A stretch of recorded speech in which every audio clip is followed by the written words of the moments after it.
How's your self-transformation journey going? How do you deal with that well? Achieving success and happiness at work and home demands our evolution in romantic relationships, communication, leadership, and many more.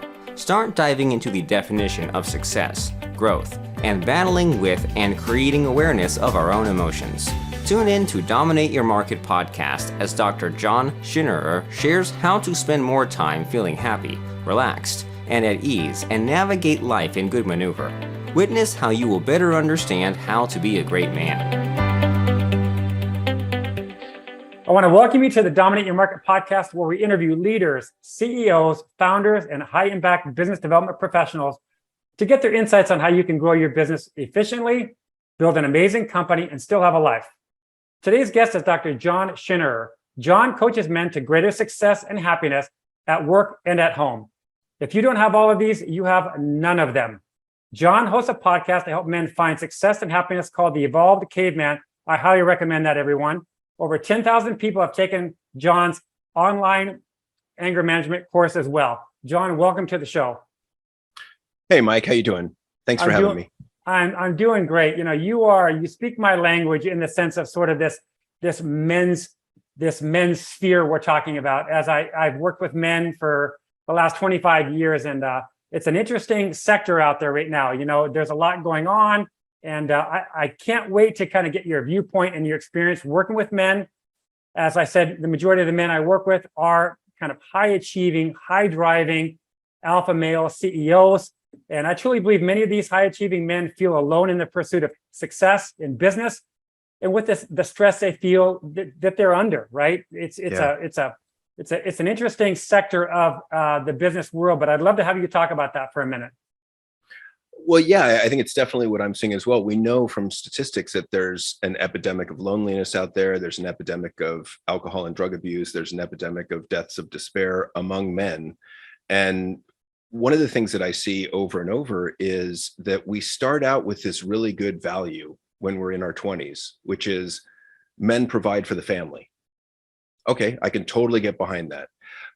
But what I see happening often is that in the next 10, 20, 30 years, that value, which is positive in nature or positive primarily, it gets warped, it gets cancerous. And we begin to devote more and more time and attention to work and less time to the people for whom we're working, our spouse and our family, our children.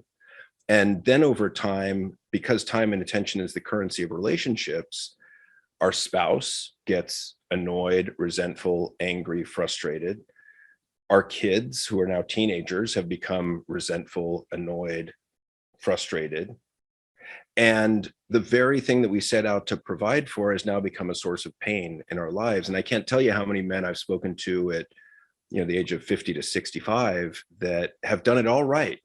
You know, they went to good schools, they got good jobs, they got married, raised families, made a ton of money, have a lot of respect in the workplace. And they come to me and they say, in some manner, John, I'm miserable. Boy, I get it all the time. That doesn't work for me, right? It drives, it's brutal. It shouldn't be that way.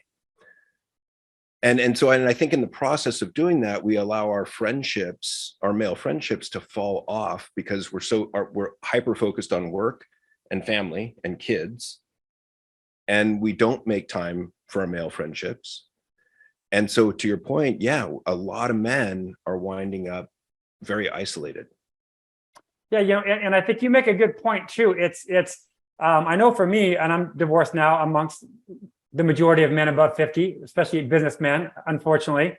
And that what you outlined, 20s, 30, that was me. You just defined me right there, like literally right there, right? I was like, okay, that's me, And then as men, we didn't, as younger men, in my opinion, we didn't have the tools to be able to cope with and handle sort of, business, our marriages, our children, right? We didn't have the tools, and that's not an excuse, by the way. So if any of the ladies are listening out there, I just didn't have them until it was too late. But it is an explanation. I like the distinction between explanation and excuse, right? Like, I agree with you. I don't think it's an excuse for our behavior, and yet it's an explanation. So it Yeah. helps us to make sense of why it happened. Yeah, and for me, right after I was served papers, I dove into a lot of books, right? Like I became a junkie for it, like, men, women, relationships, business, all mindset, all of this stuff. I mean, I read dozens of books and I became obsessed. I really, Yeah. really did. And I will tell you this, and my ex-wife were very amicable, very, very amicable. I spent the first 6 months probably every day, and boy, am I being vulnerable on my own podcast right now. I would say for the first 6 months of when I moved out of my home of 17 years that we raised our kids in, I probably sent her 2 or 3 apology text messages every single day. Every single day. She didn't know what to do with that. Like, because what flooded my mind was all the scenarios that pardon my French, but this is my podcast, so I can say what I want, where I fucked up. Yeah. I fucked up. Like, I did this. God, I was a dick doing that. God, I was an asshole. How could I say that? And it just flooded me. So I would say for 6 months, I'll bet you I sent her 200 apology text messages in 6 months. Wow. 200 Well, of them. and as long as we're being open and honest here, Mm. I'm divorced as well. And I remember feeling like an absolute failure as a man, a husband, and a father Yes. when I first had to leave the house. And here's the other thing that kind of interests me about this. I think you're absolutely right. We don't have the tools, we don't have the skills, we're not socialized in that way. And we can talk more about this man box socialization process as Yeah, we I do move want to talk further. about But the thing that I love about this idea is I truly believe that it is not our fault that we lack those skills, because we're never socialized that way. And in fact, I would go so far as to say we're mocked and humiliated for trying to go in that direction. Yes. So I really like the idea that it's not our fault that we are the way they are, that we are the way we are. However, it is our responsibility to evolve beyond it. Oh, well, in your podcast, The Evolved Caveman, I mean, literally when I saw that on LinkedIn, I'm like, I got to meet this dude.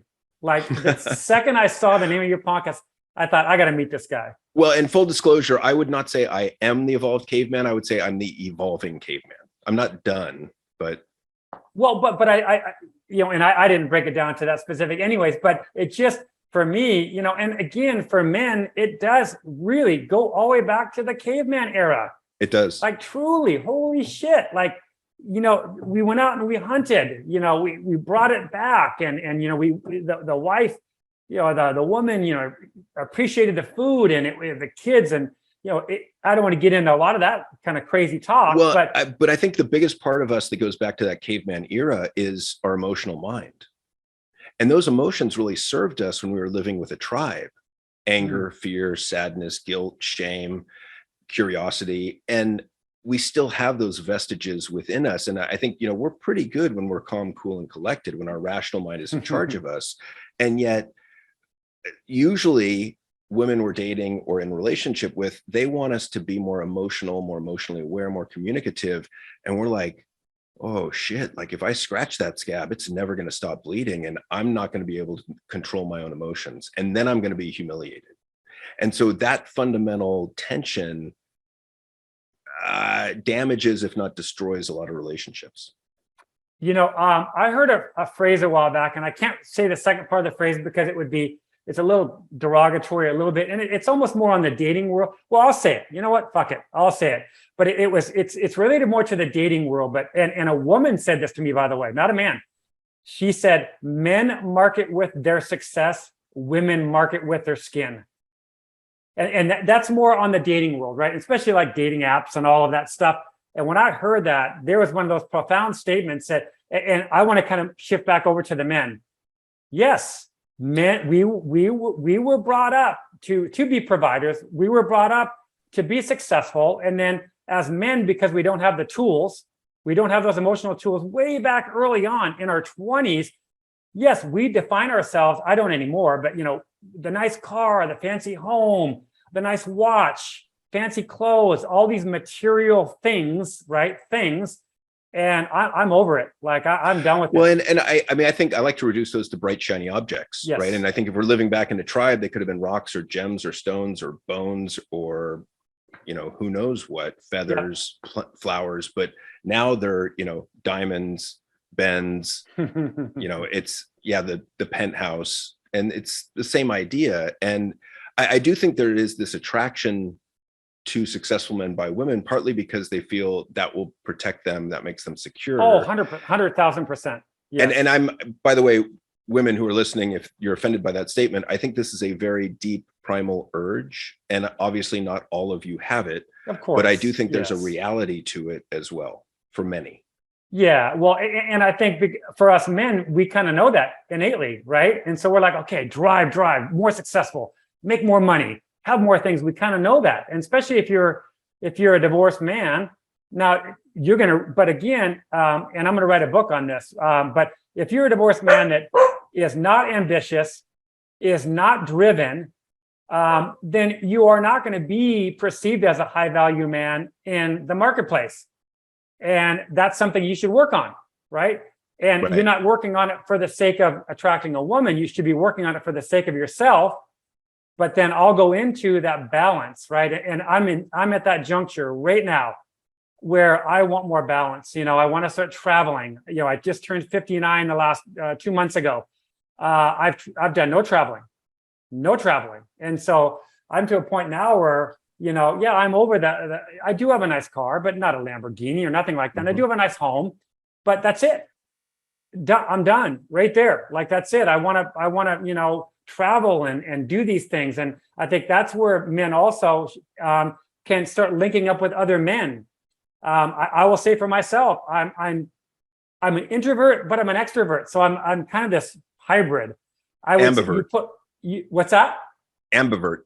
Okay, there you go. Because you put me in a crowd, and I'm probably not going to want to be in the center. But if you get me talking, it's over. It's over, especially if we're talking about something. So I'm now seeking out strong male friends as we speak, but really strong men that are at that level that I'm at in business, mentality, personality, that kind of thing. And that's important. Well, and to that point, I started I don't even know what to call it. I'm starting a men's group here in mid-November, but I also started a men's social club. I don't know what to call it. Like, we're getting together once a month for dinner. And, right now there's about 13 to 14 of us. Awesome. That, so maybe 10 show up for dinner, but there's no other reason other than social connection. John, I'm going to do the same thing. And it's not from what you just said. I could have a record of it in emails. Months and months ago, I thought, I want to create a group here in Phoenix of high-driven, success-driven. It's really important. I'm telling you and I feel like, and you tell me if I'm wrong here, and tell me describe what you're going to put together, because I feel like men want a safe zone. I feel like this is not for me, I don't want let's cry and hug each other group. That's not the group for me. It really doesn't jive with me. I want a group where men just talk about their issues, but still, and I guess if a man cried, would be okay. But I wouldn't really comprehend that as well. I want more, and maybe if women listening, this guy's got issues, but well, would it help? Would it help if you knew there was cortisol in those tears? Cortisol is the stress hormone, so it's actually a physical release. Yeah, when you cry. We could talk about it another time, but so tell me about your group. So it's nothing. You said nothing other than a social environment. Well, so what I realized, especially since COVID, that a major theme for a lot of the clients that I see was that they didn't have any friends, or they didn't have enough friends, or they didn't have the right kind of friends, or they had lost friends for a variety of reasons. And it could be divorce, it could be COVID, it could be, there's all sorts of reasons. But I thought to myself, like, I've kind of been trained to, in my mind, my training as a psychologist is see one person at a time, and that's kind of the box around how I see them. And you don't see them outside of that venue. And I thought, well, if the rules aren't working, can we change the rules? And so I thought, well, let me just go. And I approached a number of my clients and just said, hey, this is what I'm thinking about. What do you think? every one of them was like, awesome, I'm in. And the idea is just, here's a group of men that I like, I trust, and I respect. And I told everyone that. So there's already this higher bar upon entrance of increased trust. And so now we get together, and we've only gotten together once so far. We've got another one in a couple of weeks, but the idea is just to share. And like, two of these individuals have special needs kids. And somehow they, like, I didn't even make this connection when I was thinking about the whole thing, but they sat next to each other and had this great conversation about having a special needs kid. And, you know, no one can really get your pain and suffering like someone who's in the same boat. And there was those kind of conversations kind of going on all throughout the night. And it was just like, wow, this is really cool. Like, I really don't have an agenda for it other than connection. But I almost think that's the most important agenda. Right. Yeah, for sure. I mean, I definitely picture having no agenda, really, just getting the men together and just let it organically happen. You know, people gravitate to each other. They start talking about things, you know, but I don't think I'd ever want a group that was really isolating mini groups within the group. I'd still like it to be a group, right, where everybody's sort of. Yeah, I mean, to me, there's going to be like group conversations, and then there's going to be a natural splitting off into 2-on-2 or, you know, 3 people conversations, and then come back to the group. And so I don't really want to put rules on it. I just want to let it evolve, because I really don't know what it becomes, or if it just stays this. I really have no agenda other than connection. Yeah, which I think is so critical. Well, there's one thing I want to cover for sure, because we can go on, and all of a sudden we've been talking for 2 hours. But you talk about this man box culture. So, because I've never heard of that. And I've, like I said, I've read dozens of books on lots of stuff about, you know, men, women, dating, and all of that. What's man box culture? So thanks for asking. Man box culture is an idea started in the 1980s by Paul Kivel, who is kind of this, in my mind, a Hall of Fame social justice activist. He's taken on like all the major issues. But at the time, he was trying to connect with Black teenage boys in Oakland that were not engaged in their education. And in Oakland growing up, and I've talked to several Black men who have said, yeah, it's not cool to show that you're smart growing up. So you have to hide that shit. Which is interesting, because that's kind of part of the man box, but I think it might be area specific. But anyway, he couldn't get them to engage. So he started asking them something else. What does it mean to you to be a real man? Ooh. And he gathered hundreds, thousands of answers. And this question has gone on in the last 4 decades. Ashanti Branch is doing some amazing work with his masks that we wear, where he came up with this exercise, and he was working with hardened youth in high schools. And he could not get them to open up. And actually, there was a documentary crew coming to film him that day.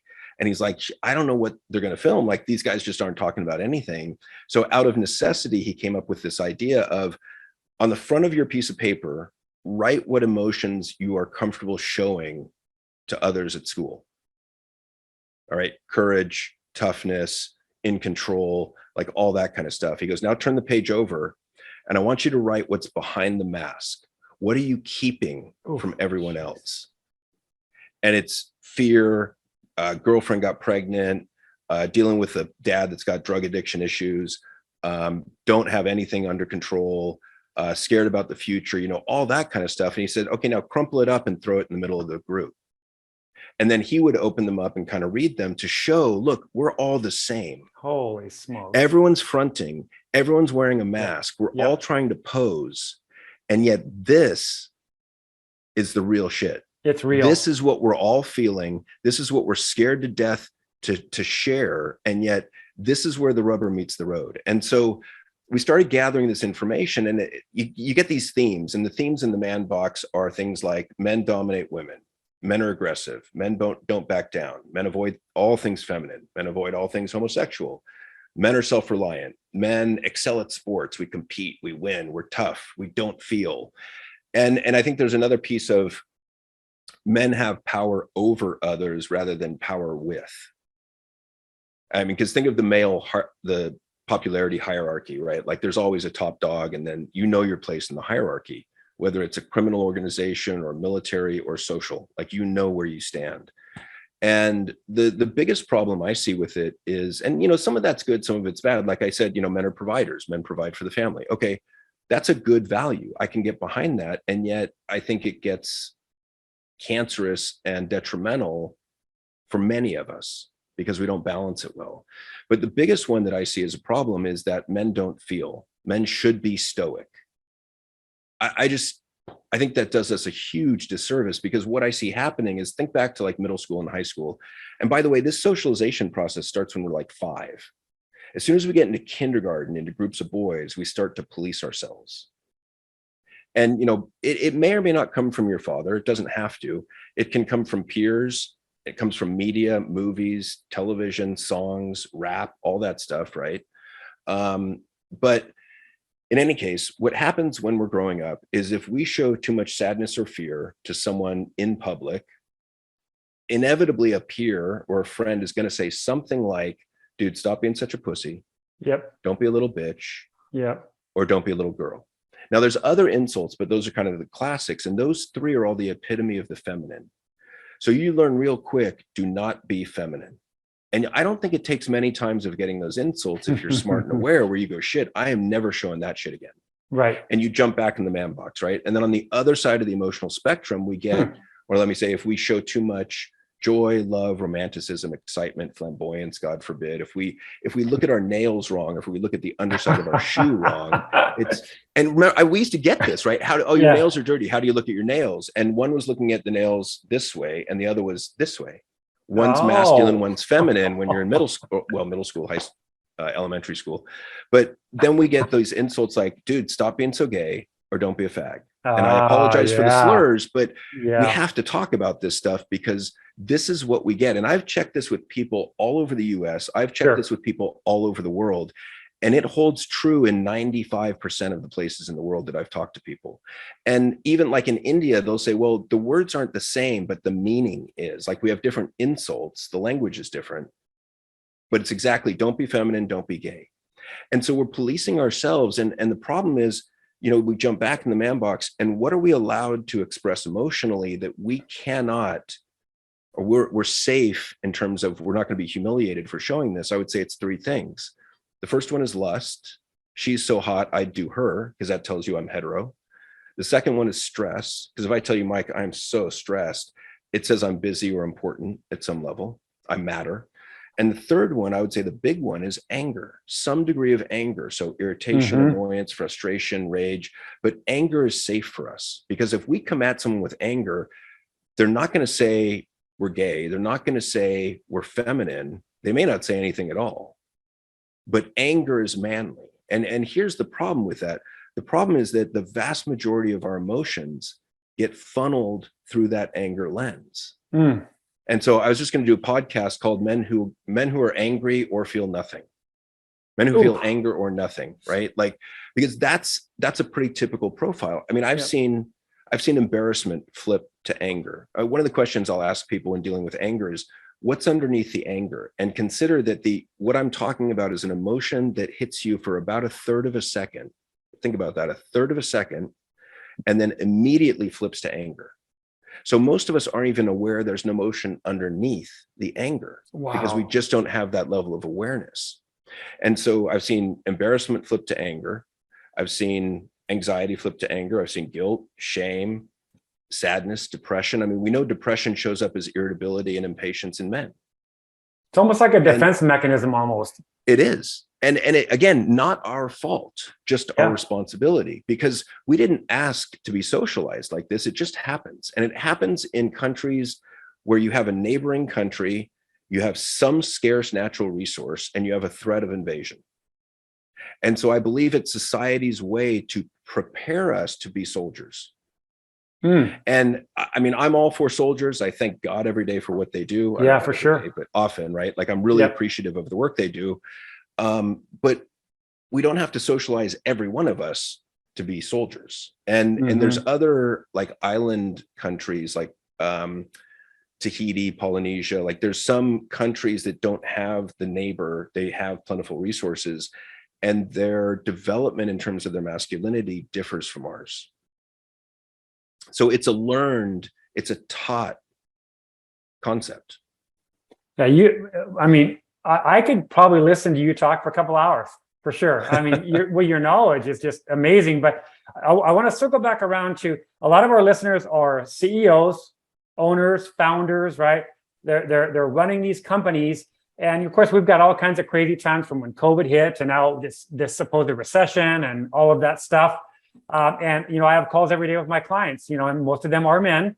And I can hear it in the tone, the stress, and I do hear, I'll hear a little bit of anger. They don't really get angry too much on the phone because we're really trying to talk about business growth and all of that. Yeah, no, but, I wouldn't think so. Yeah, but tell me, like, so for all the listeners out there that, these male CEOs, highly driven men, growth minded, when they're experiencing this stuff, these feelings and emotions, like, what would you say to that in the sense of like, even like, there's no quick fix, right? Because a lot of it could be really buried pretty deep. But what would you say to that? Like, if just, CEO guy gets to work, all of a sudden he starts getting stressed out and he goes, here we go. Every day it's like this. Well, I like the question just kind of to set the foundation of, is it safe to assume that all of us have been wrong about something in the past? Oh boy. Because everyone's like, millions of times. Yeah, okay, I've been wrong. And then it's the idea of, okay, but we don't know what we've been wrong about. Like in the moment beforehand, you don't know that you're wrong about it. And so if we can get behind this idea that, okay, we've been wrong in the past, at that time, we weren't sure what we were wrong about. And then this possibility that I'm wrong about things. And the second question is, what do I value more? The truth or my own beliefs? Because I think we just need to get open and curious to the fact that maybe I don't know fucking everything. Maybe I could use a little intellectual or emotional humility. Maybe I do need to realize that there's miles of information in hundreds of thousands of subjects that I've got no clue about. So just to start out with this idea of openness, open-mindedness, humility, curiosity, and then you can go into, well, what's the biggest point of pain for you? Is it anger? Is it stress? Is it depression? Is it depression that's coming out as anger? Is it your relationship at home? Is it, are you having trouble like motivating your executives below you in the hierarchy at work? And because then that kind of tends to lead me in a certain direction. To get to specifics, I think one of the things that the easiest way to get going in this is I think that Tasha Urich has research that shows that if you ask 100 people out there, 95 of them will say, oh yeah, I am highly self-aware. Now, self-awareness means I'm aware of my thoughts, my emotions, my values, my beliefs, and I'm aware of how I impact other people. So there's internal and external pieces to it. But in truth, her research shows that it's about 15% of us. And I think most of us go through life as kind of an automaton. We are truly creatures of habit. And those habits serve us generally. But if the habits aren't serving us, we need to change those habits. And so I think one of the biggest jumping off points is building this skill of metacognition, which is at its base, it's thinking about thinking. It's the beginning of awareness. It's, are you even aware of what's going on in your own head? And that's tough. That's challenging because some of those thoughts are fast and sneaky. And, you got those Hall of Fame automatic negative thoughts. Like for me, one of my classics was, I'm a fucking dumbass. And that was after getting a PhD at Cal and after writing a book. And so, I mean, it's like, what? Like, I'm not stupid, but my mind was still telling me I was. So, and the easiest way to begin to build metacognition is with this really simple exercise that I love. And it's simply, when you're going throughout your day, stop, take a breath, and ask yourself, what am I thinking right now? And the next level of that is pause, take a breath, and ask yourself, what am I feeling right now? Because you want to be aware of both, bring that up, right? But you got to start somewhere. And here's the thing that research has shown about this question, or these questions, which I love. The answer does not matter. It's not the answer that matters. It's the the fact that you're stopping, pausing, and looking, observing, that's what we're trying to build. We're trying to build a difference between, I mean, you know, we get socialized. I was so socialized to believe that I am my thoughts, right? That I get good grades. I'm smart. I know how to do shit. I know the answer, right? Ooh, pick me. I know the answer. And so we over-identify with our thoughts. We are not simply our thoughts. We're far more than that. We're our emotions, we're our bodily sensations, we're some energy that, you know, activates this 5-layer meat sack. And so, you know, there's so much more to us than that, but so many men that I know over-identify with thought because it's safe. Right? Because we don't want to dip a toe in that emotional water because we don't know what the fuck that is. Yeah, that could open up Pandora's box right there. Yeah. And then I might cry at work, and God forbid that. And that's not going to happen, by the way, for those of you that are afraid of that. But, you know, so we're trying to step out of the thought stream. And the thought stream I think of as thought and emotion. And normally we're in the thought stream. We're like, you know, knee deep in it. And, you know, thoughts come by like I'm a fucking dumbass. And we grab the leaf that the thought is on from the stream, and we're like, oh yeah, like, oh, that's right, I said that shitty thing yesterday, that was stupid, and I did make that other mistake 4 days ago, and yeah, that was stupid too. And you can do that, right? Like, I can find evidence that I've fucked up in the past. I can find evidence, oh yeah, we all can, that I'm an idiot, that I've done stupid shit, because it's there, unfortunately, because I'm human, which really pisses me off. But, you know, so the idea is, if you're in the thought stream, you're fused with those thoughts and emotions. You are one with them. That's not most desirable. Far more desirable to step out onto the bank of the stream and watch it. Because now I've got some psychological distance from it. Now I can see the leaf going by that says I'm a dumbass and just go, yeah, I've seen that before. I know it's total bullshit. I'm going to let it just continue down the stream. I'm not going to get hooked by it. I'm not going to engage in it. You know, and so this is fascinating. It's and you know, like, I interviewed Ethan Kross, who wrote the book Chatter, and he's one of the world's experts in internal chatter, your mental chatter, the inner critic. And he talks a lot about immersed self-talk and distanced self-talk. And typically what we are is we're immersed in our self-talk. And, you know, when we're immersed in that, the thoughts and feelings, it's a lot of first person pronouns. I, me, my. Oh my God, I can't take this anymore. I can't handle this. I'm getting overwhelmed. You know, I'm going to lose it. So it's all I.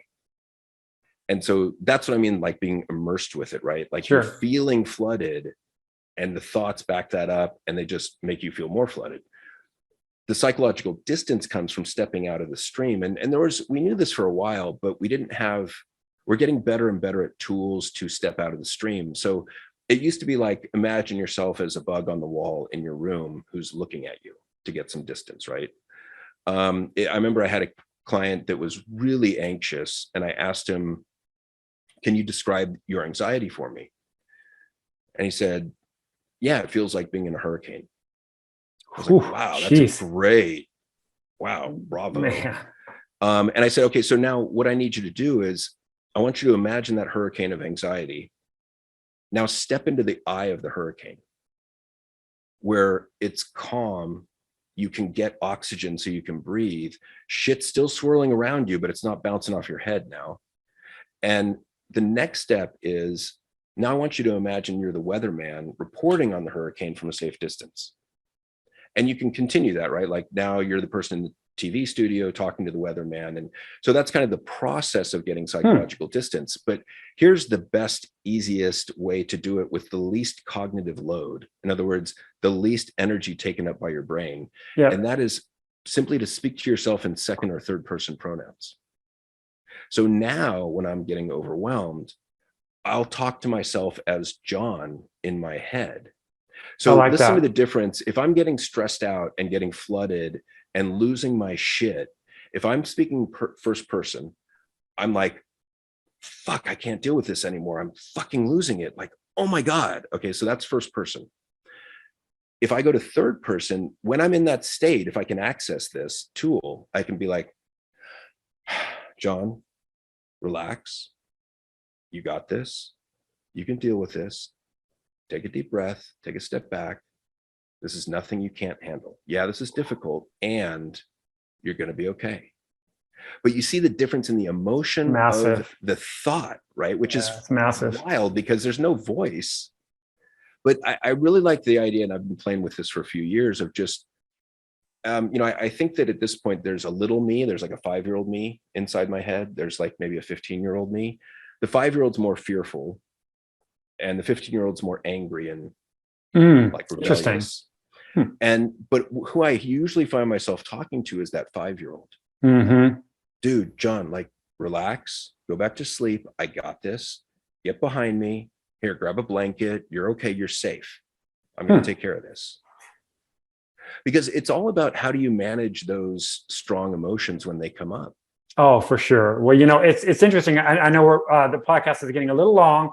I'm going to have you on probably a second, even a third time if you want to come on. But one thing that comes to my mind when I think of a CEO or business owner is, it's a word that a lot of men, including me, I still have a hard time accepting this word, but it's how I feel.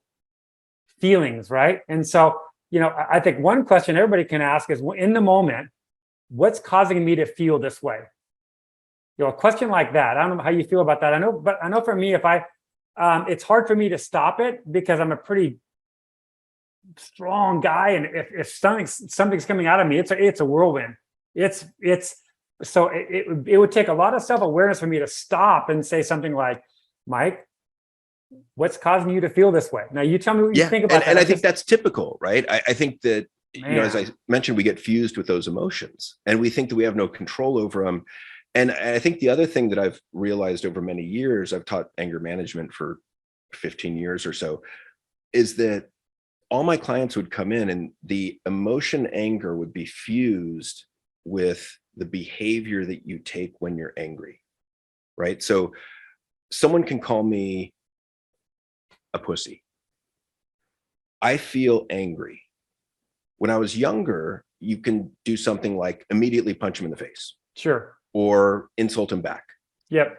Right. And that all takes a third of a second. One of the tricks is realizing that the emotion is separate from how you behave. And that you have a third of a second between emotion and action. And with awareness and with practice, you can extend that third of a second to a second, 5 seconds, 10 seconds. And so many people have said, like, a third of a second, I can't do anything in a third of a second. I understand. And we're talking about the speed of thought. So you can actually insert a thought in there. And again, this takes a little bit of awareness and practice, but yes, you get triggered, you get angry, which I still do. I'm human. And then I can think,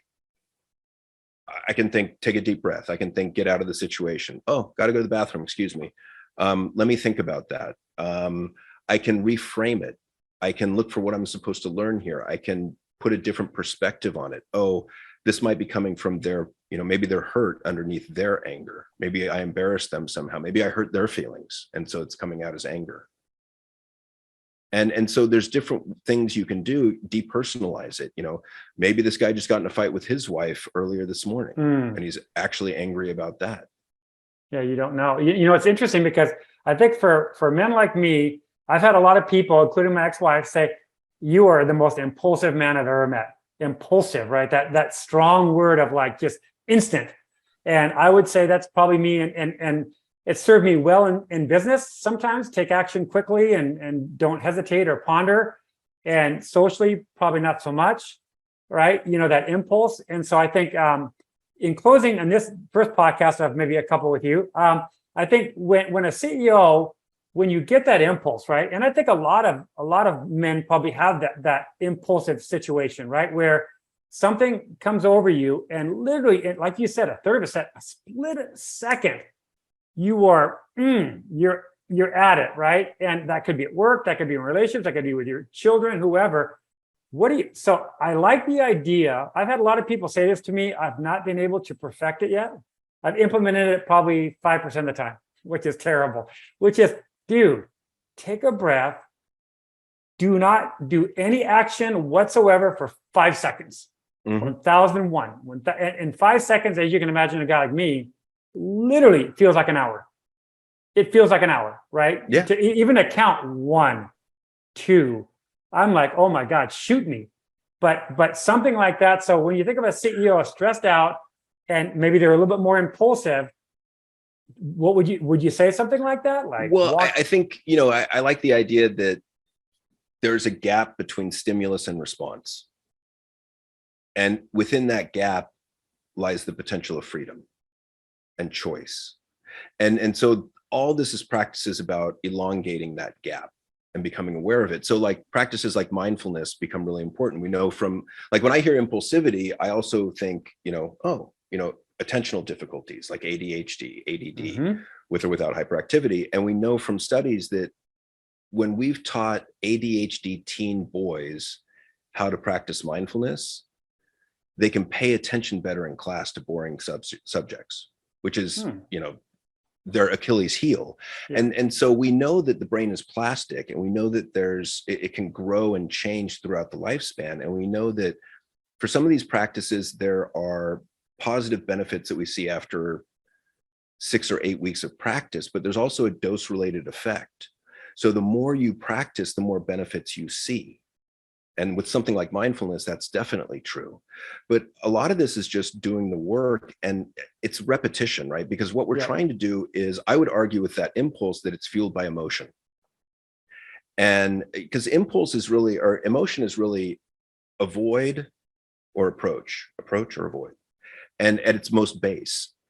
And so if you have a really strong approach or a strong instinct or impulse to approach or say something, I would say that's emotion fueled. And I really like one of the greatest researchers on emotion is a neuroscientist. And he said, we are not thinking beings who feel, we are feeling beings who think. Oof. In other words, emotion always has the ability to overpower a rational mind. And we don't want that to happen generally. And yet it's going to happen. I mean, every thought, I would argue, is fueled by emotion. Every emotion has some thought element to it. They're intertwined inextricably. And so we have to do the work to slow this process down and become more aware of it in the microseconds, in the milliseconds level. I don't even know what to say about this show today. It fascinates me. It just absolutely fascinates me, and your knowledge is way up there. I mean, so I thank you so much for taking time out of your day to be on the show.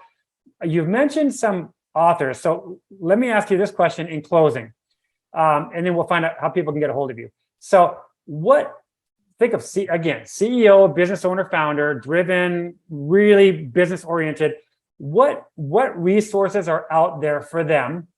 And of course, you'll be one, so we'll mention that at the very, very end. But what books? I mean, what would you recommend in the sense of, like, if they were to pull out an audio book and listen to that, 15 minutes a day, whatever, what kind of resources would you recommend for them?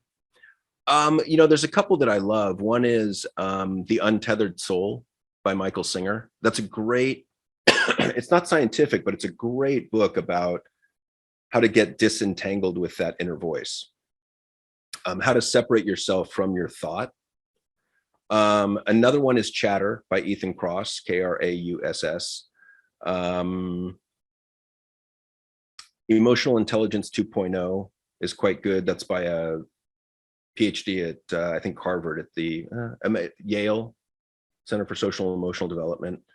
And yeah, I think just having curiosity around it instead of judgment. I think the way that we're raised, socialized, makes us very judgmental about ourselves as men when we do feel. And I think that's one of the big stumbling blocks that we face, because think of, to me, I've been thinking lately about the idea that men should not feel. Like, to be a real man, we're supposed to be stoic, and yet we're human, so we do feel. So fundamentally, right off the bat, we've got this conflict. And then when we do feel, we feel shame about it, or we get angry at ourselves and yell at ourselves about it, or we get depressed, or then we feel guilty that we're depressed, or then we get angry about being depressed. And I really am curious about this idea of shame fueling this epidemic of disconnection among men across the US and maybe the world. Because if we define shame, shame is the belief that we are unworthy of connection, love, and belonging. So I can make the argument that the way we're socialized, don't feel, and yet we're human and we feel, results in shame, which results in disconnection. Jeez.